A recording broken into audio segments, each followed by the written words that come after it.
What is up, everyone? Brandon First, aka First Report, representing the First Off the Bench Podcast Network. Everyone comes off the bench. We are first. Welcome into another edition of the Changeup here on the network. We break down everything Major League Baseball has to offer. With me, as always, my co-host Bryanna Winner. You can find Bryanna at bwinner12. How are you doing today? There's the good and the bad. And the bad is anything related to Angels right now. So the good Yeah. is actually what I'm going to talk about in the winner circle to give me a bright note Yes, because I need it. some local flavor there for Bryanna. She's been very happy. It was I mean, let's be honest, since It was a long night for those guys. I'm going to just yeah. admit it right And what it's been 6 weeks since the streak for the Angels, since Madden was fired and they went on that losing streak. now. Please It's don't been remind me. pretty rough since. Yeah, I know it's a tough one. A lot to Specifically talk about. yesterday. What's that? Specifically yesterday. Yeah, it's getting bad down there, but Bryanna will let us know all about that begrudgingly later. But when it comes to Major League Baseball, obviously this week, the big news was the trade deadline with all that stuff going on. However, I think the bigger news and something I think we definitely do need to start off talking about here is the passing of the the GOAT. I mean, the greatest broadcaster I would say ever to do it. Vin Scully passing away at 94 years old. This is anything but a pro Dodger podcast. However, this is very much a pro baseball podcast. And if you're thinking about baseball and you are a fan of baseball, Vin Scully is synonymous with it in the broadcasting game. What a career, what a life. I mean, you can go through all the things he witnessed, the calls. I mean, arguably the most infamous play in Major League Baseball history, the Buckner play. That was Vin Scully. And we have Hank Aaron breaking the record. Once again, Vin Scully, countless no-hitters, perfect games, all of that after a fantastic year and really a fantastic life. Bryanna, what are your thoughts on the passing of Vin Scully at 94? So when it happened, I was actually at the local baseball game because it was their last game of the divisional series for playoffs before they ended up moving into the championship yesterday, which I will get to later. But even when I was talking to the players, when I mentioned it, we were all like, a lot of us aren't Dodger fans, but we all respect Vince Scully and the life he had and what he did. Most people wouldn't do something like that for that long, but he did. So you've got to respect like the love that he had for the game, the love he had for the Dodgers and for the fans in general. Yeah. And I think for him to stay in it, not only, I mean, 67 years. I mean, I don't know if I'll get to 67 on this planet, let alone doing one thing in a career. And everything he did, what he brought to the table. Like we say, we're definitely not a pro Dodger podcast, but Vin Scully's more than the voice of the Dodgers. He is definitely the voice of the Dodgers. I'm not debating that. He is the But Dodgers. he is. But I think for me, bigger than that, I think he's the voice of baseball. Obviously, it was the Dodgers later in his career, really the whole time. But when he was younger, he was doing the national games, kind of like Buck does, and things like that. But the tagline, it's time for Dodger baseball. Only Vin can say it without me hearing it and throwing up. So best thoughts and prayers to the families. And even I will say, even to the Dodger fans, I know they're taking it probably harder than most, and there's no doubt about that. But thoughts and prayers with the families and all that. But what a career, what a life. 94 years old, Vin Scully gone. But as he says, there will be more baseball to be played. So that is the case. He'll be watching from up top or through the cornfields, however you want to look at it. But in terms of what's going to be going on, for the foreseeable future, it was the trade deadline week, and it was an absolute bananas day. And for me as a Padre fan, I'll get deeper into that in the Padre report. And I will just let you go. It's gonna be one. It's gonna be one. But overall, I mean, like I said, we will talk about Soto. We will talk about the players the Padres brought in, but I'll bring that into a little just Padres thing. But I do want to ask Bryanna overall, what are your thoughts Juan Soto being traded to the Padres? It's not the Dodgers. But I do know someone that was really mad that he did not go to the Cardinals. Yeah. You did give up quite a bit, though.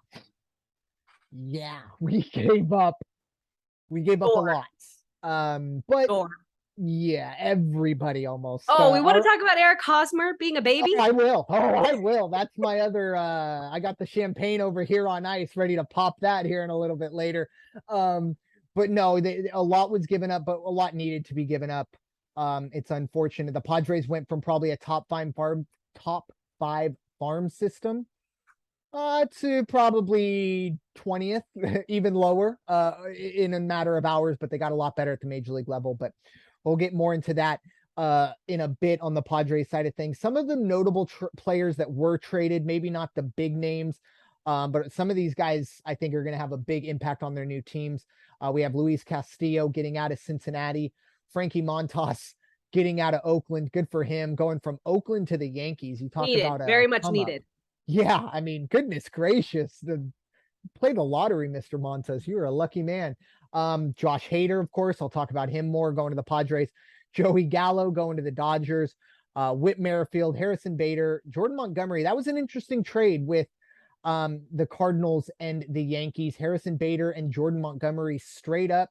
You don't see two contending teams give up two bona fide major leaguers at the trade deadline, but that's what we saw there. Darren Ruff and Jose Quintana, who I know Bryanna has some very fond memories about, but he is actually having a pretty good year in Pittsburgh, but we'll see how that goes. But it's Pittsburgh. Out of it. Yes, exactly. When he actually has to play in front of more than 12 people. But Bryanna, in terms of the players that were traded, and obviously take Soto out of the mix, but out of the players that were traded, who do you think will have the biggest impact, or who do you think had, the biggest plus or bring in acquisition, I should say, of the trade deadline? Well, the Dodgers got a very nice outfielder there. I'm going to go Phillies just because obviously I'm going to talk about it later. And I'm not happy about it. Yeah, Syndergaard. That's a tough one, although I will say that's just Syndergaard. Huh? Yeah. There were a few others, but that was the big one. That was the big one. Iglesias. Brandon Marsh? Well. Marsh went, yeah. And then Iglesias went to Atlanta. The Braves. Yeah. So, but some other players. I'd say the losers are the Angels. Sorry? I'd say the loser is the Angels. Yeah, but I will say one positive, at least for the Angels, is it could have been so much worse, because I know Bryanna saw it and I know all baseball fans saw it pretty much for the last week before the trade deadline. The quote unquote rumor mill around Shohei Ohtani being traded, that did not come to fruition, which is great for Angel fans, and nice to see him here in Southern California still. Jock Peterson didn't get shipped out of San Francisco, and two guys that I was very surprised did not get traded. Who thought they were going to get traded, by the way? Oh yeah, they both did. I mean, they did their goodbyes at Wrigley, blah blah blah, but they hugged each other, were crying. Yeah, Wilson Contreras and Ian Happ. They're both going to stay in Chicago for better or worse. But obviously here, Shohei staying in Los Angeles, or in Anaheim, I should say, is the big one that stays. But any of these others, or any other player that, you think maybe the team will regret not giving up? I mean, you knew it was never going to happen. The Angels are never going to give up Ohtani unless he's free agent and chooses to go somewhere else. Oh, I don't know. Never say never. I said unless. Oh, well, I mean, they can, if they pull a Soto. He's going to be a free agent in the next year. Yeah, at the end of next year, I believe. Yeah, so unless he decides not to come back to LA to be with the Angels as a free agent, I don't think they're going to trade him. So let me ask you this. If we see a situation like we saw with Juan Soto, where Ohtani turns down a mega deal, I don't know what the numbers are, but a mega deal, he says no to the Angels. Do you think the Angels then trade him to get at least something? I mean, we'd have to see when we get there. Fair enough. I'm just saying, like, never saying never. I mean, you can't predict it, but what Washington did was a dick move. So, well, in terms of I don't know, for Washington, in terms of the No, home no, no, run before, derby no, no, before, fiasco. before getting traded. Yeah, Before he yeah, got yeah. traded. The whole pettiness. Yeah, I agree. But in terms of what Washington did, I think any team was smart to do. And like I said, we'll get deeper into that because they got they got a lot of players coming back there. But it's going to be very interesting to see, especially in Chicago. Wilson Contreras and Ian Happ. I think they could have got some pretty good prospects. Maybe not the ones they thought they deserved, but some pretty good prospects. Instead, they'll have to hope that Contreras and Happ decide to stick around because I believe they are both free agents at the end of the year. So with that, we are unfortunately going to go into that gloomy place of late, but there is some sunshine still there in the winner's circle. But Bryanna, the floor is yours. No. So obviously they traded away Noah Syndergaard, who has been struggling with the Angels, though. He did struggle with the Phillies the other day, so I don't feel as bad. It just sucks he's on my fantasy team. Brandon Marsh also got traded to the Phillies, and Raisel Iglesias is now with the Braves, and they got a catcher and 2 outfielders. They missed out, especially with the Braves. Yeah. Get pitching. You drafted a bunch of pitchers, but it's going to take them time. You're not going to put them in like big show like that quickly. You needed to get somebody who is experienced in major leagues, and you didn't do it.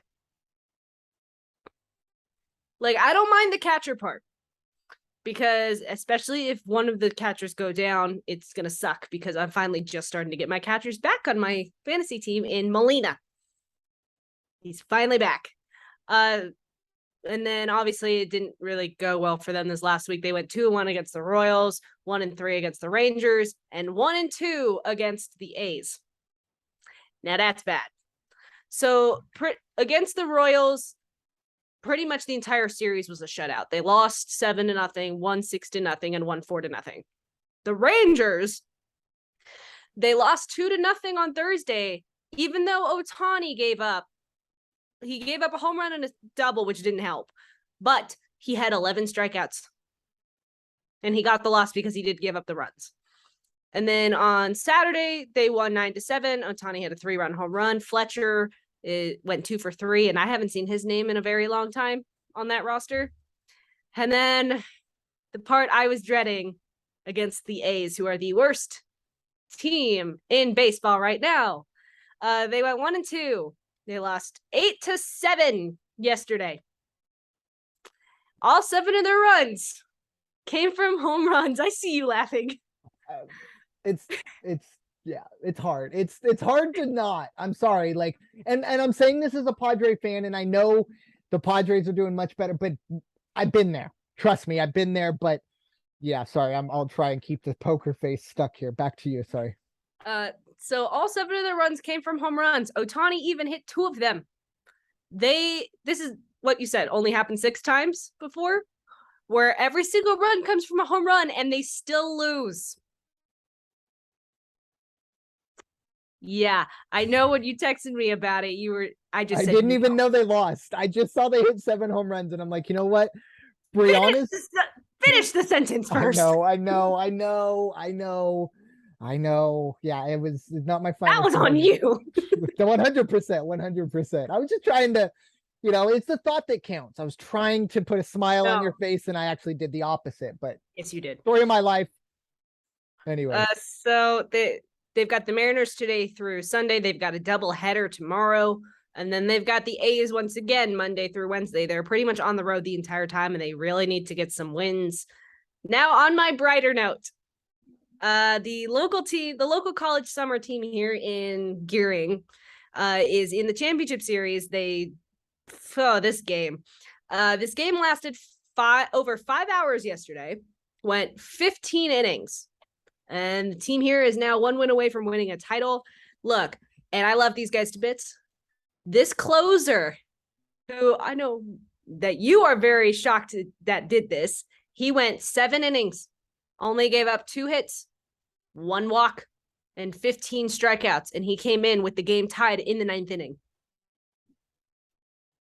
You can speak now. Incredible. Thank you. Yeah, you had sent me the video. I think it was on YouTube, right? Was that what I was watching? It was YouTube. It was on YouTube. Yeah.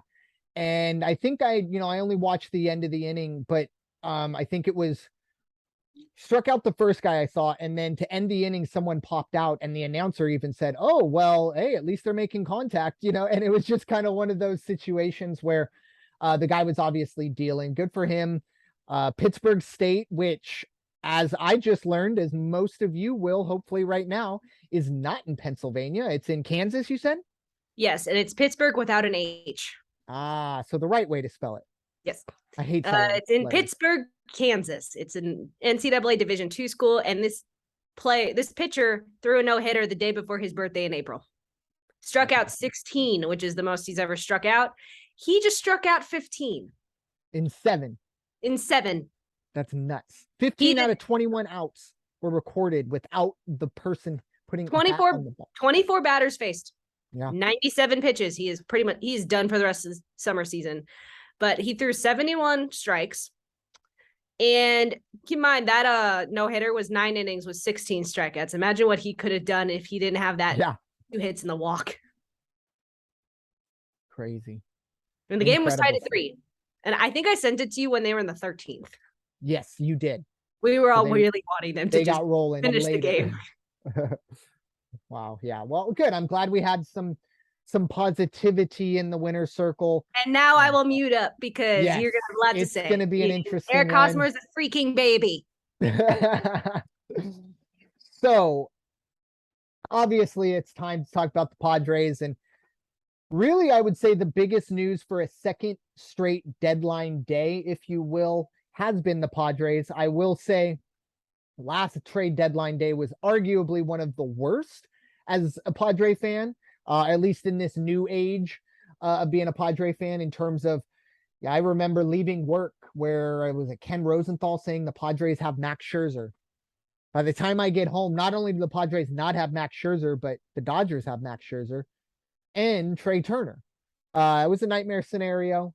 And ironically, if that Scherzer deal for the Padres would have gone through last year, we would not be talking about what we're talking about right now, which is, of course, the acquisition of Juan Soto, the biggest name in the trade deadline talk probably ever, since I can remember, at least mid-season acquisition. The Padres go out, get him.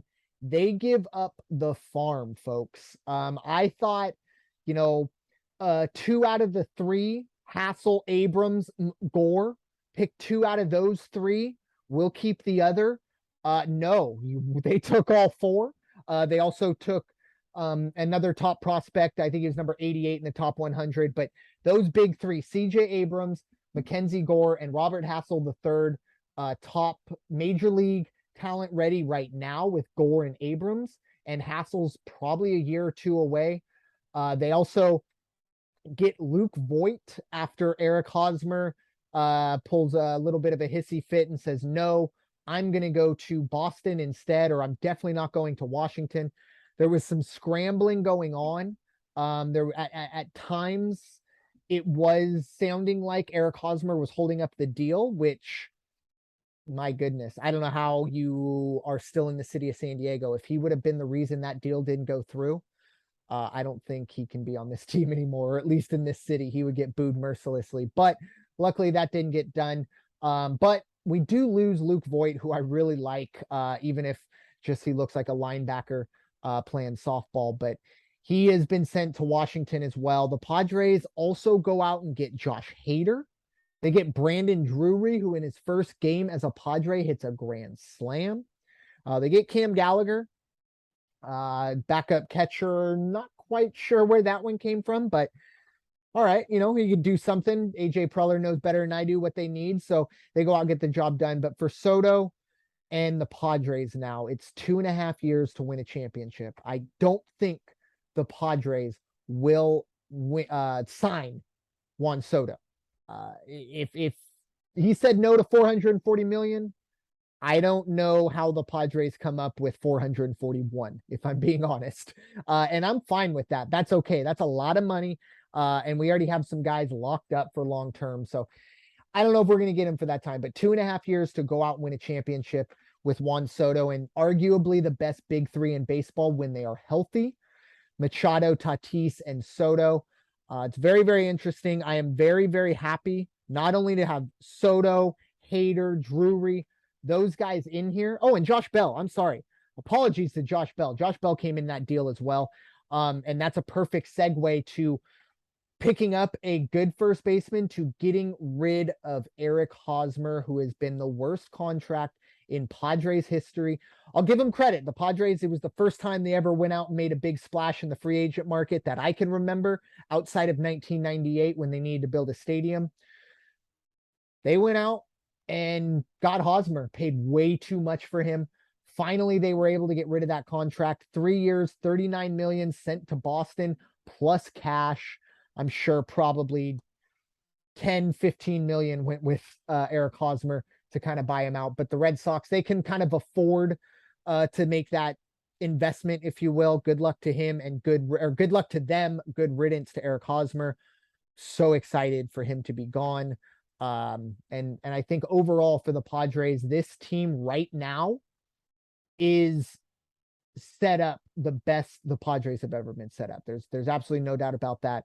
And in 2 weeks, we'll get the return of Fernando Tatis Jr. So it's looking really good for the Padres. However, their new toy or their new armor, if you will, gets put to the test right away against the Dodgers this weekend. They had a great week with the Rockies. The deadline day may have been the greatest day ever for the Padres. Not only did they get Juan Soto, but they also won 2 baseball games. They took both games against the Rockies in a doubleheader, including a nightcap walk-off. So that was fantastic. But this weekend, 3 straight at Chavez Ravine with the Dodgers, and then 3 against the Giants. And next weekend, very interesting, the Padres will head to Washington. So Juan Soto very quickly will be able to go back and get the ovation he so deserves from the Washington fans, and hopefully hit a home run. And by the end of the game, they're booing him because he's put up a great game. But looking ahead, obviously, the Dodgers this weekend. This is a big measuring stick series. However, they're not fully healthy. Tatis still about 2 weeks away. But when this team does get fully healthy, watch out. I think this is got the makings of something special. I don't like to buy in and I don't like to get my hopes up. I've been a Padre fan way too long, but this is incredible. And the last thing I will say, AJ Preller, fantastic. You did a great job, but none of this that's happened in the last 5 years would have been done without Peter Seidler. For years, the Padres had absolute penny pinching owners who were paying just enough to put something on the field. Peter Seidler came in and said, I am going to bring a championship to San Diego. Here is my checkbook. And that's where we're at right now. And my hat is literally off to him. To the people listening, I literally just took my hat off. To Peter Seidler, I thank you for giving us a chance. Will we win a World Series? I don't know. But we are in the best position we've ever been. And that's because of Peter Seidler. There's no doubt about that. Everyone else, they've done fantastic things. Even Preller, great job. But it could not be done without Peter Seidler making a commitment to spending money. And that's something we've never had. But with that, Bryanna can come back, unmute herself, and we'll begin the 3 up, 3 down portion of the show. I have the ups this week. And this one is an interesting one because for the last 2 or 3 weeks, we were wondering if we would see the Mets back up on this list. They've been playing well of late and they've opened up a bigger lead. They've obviously had a much bigger lead heading into June. They were up like 10 games. Unfortunately for the Mets, it got down to, I think, a half game or even a game. It's back up to 4.5. They've gone 9-1 in their last 10. They've won 2 straight. They're 67-38, 5 games behind the Dodgers for the best record in the National League.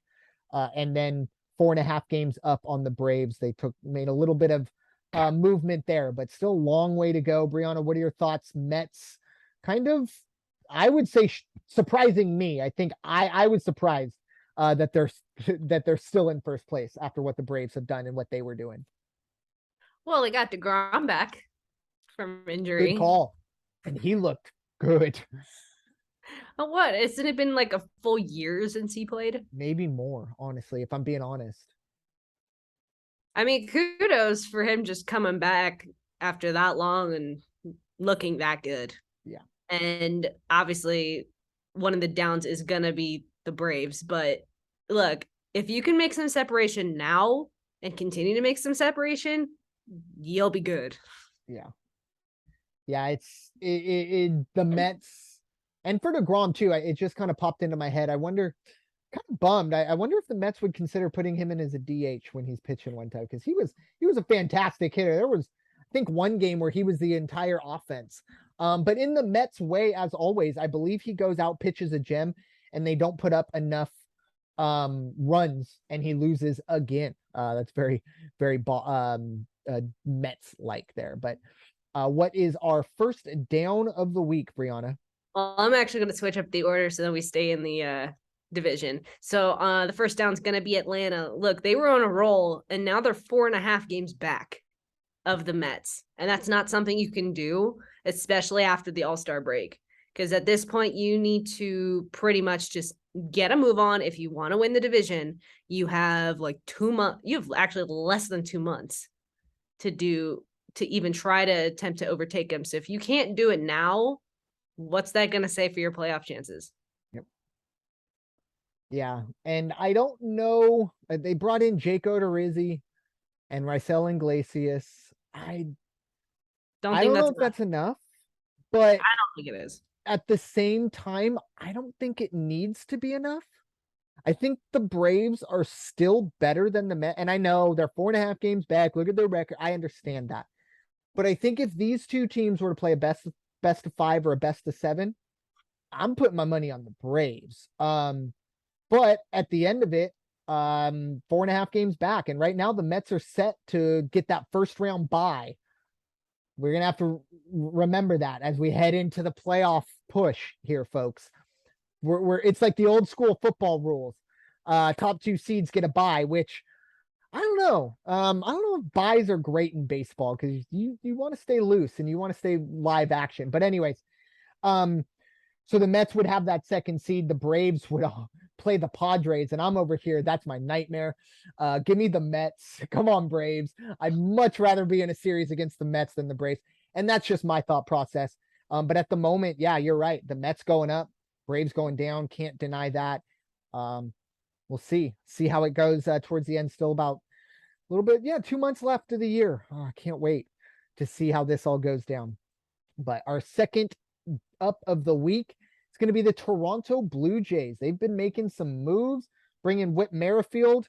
I assume he gets vaccinated because apparently he was unvaccinated, and obviously Toronto is in Canada where you have to be vaccinated. So we'll see how that goes. But 59-46. They're 7-3 in their last 10. They're 10.5 games behind the Yankees, yes, but they have a nice little cushion in the playoff picture because they actually have a 3-game lead, actually a 5-game lead on Baltimore, which sounds crazy, which would be the team that's kind of chasing that last wild card spot. So for Toronto, good for them. They bring in Whit Merrifield. We'll see if they can make the playoffs, and we'll see those young kids play in October. Bryanna, what are your thoughts on the Blue Jays? I'm just glad they're starting to come up. Yeah. Because for a while, it didn't look like they were going to be able to come back from whatever happened last month. Yeah, that East has just, I feel like every time we do the podcast, it's one of the East teams is up and one of the East teams is down, and it's not always the Yankees on the upside of it. There's just always teams going. I want them on the down. Well, yeah, they haven't been on the down yet, unfortunately. Let's see. Could I have done it? Well, they were 5-5, I guess. Maybe, but no, they're sitting pretty. But anyways, the East has just been so topsy-turvy. It seems like every time we do this podcast, 3 or 4 teams have switched spots. And everyone's just chasing the Yankees at this point. But for Toronto, they're at least looking like a playoff team. And I think for them that's probably I don't want to say the best they can hope for. Obviously, they want to win the division title, but I don't think the Yankees are giving it up. Health would be the obvious caveat there. But the wheels haven't fallen off yet. So, Bryanna, what is our second down of the week? We are staying in the East. And this team is going to be retired from the list. And no, it is not the Orioles. It is the Boston Red Sox, who are now in 5th behind the Orioles. Look, we all know that the Orioles have been red hot as of late, but come on, Boston. We know you're better than this. Yes, we know you're struggling with injuries, but come on. You're 4-6 in your last 10, and now you're in 5th in the East. Yeah. And you're in a very tough division. So this does not help your case. Yeah, I mean, I think they have one of the best players, maybe the most underrated player in baseball, in Rafael Devers. They have a good lineup. I mean, they have a good core. JD Martinez was another player that was talked about maybe getting traded. He didn't get traded. And you're in 5th place, as you brought up, 17 and a half games back of your division rival, 4-6 in your last 10. And to make it worse, you're the only team in your division with a negative run differential, and you just went out and got Eric Hosmer.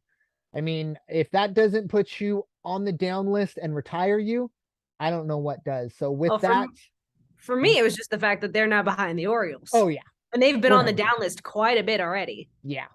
I will never miss a chance to throw shade at Eric Hosmer. So I know. Get ready for that. But anyways, yeah, the Red Sox, big trouble there. We'll see how they kind of blow things up, or if they try and put things back together one way or another. So our third and final up of the week is coming from the American League Central, which we don't say too often. Either Central's on the upside of things, but it's the White Sox, and they're still in 3rd place. Yes. However, still or only 2 games back. And that's the key. Minnesota has been scuffling of late. Cleveland's still there. I can't believe it, at 54 and 51. By far the worst division in baseball. Let's see. Well, yeah, I would say they're the worst division in baseball, with the Twins up top. But the White Sox 6-4 in their last 10. That run differential only down to -11. It was pretty high up early in the year. They've been slowly but surely kind of taking bites out of that deficit. And now they've done enough to the point where they're in striking distance, only 2 games back.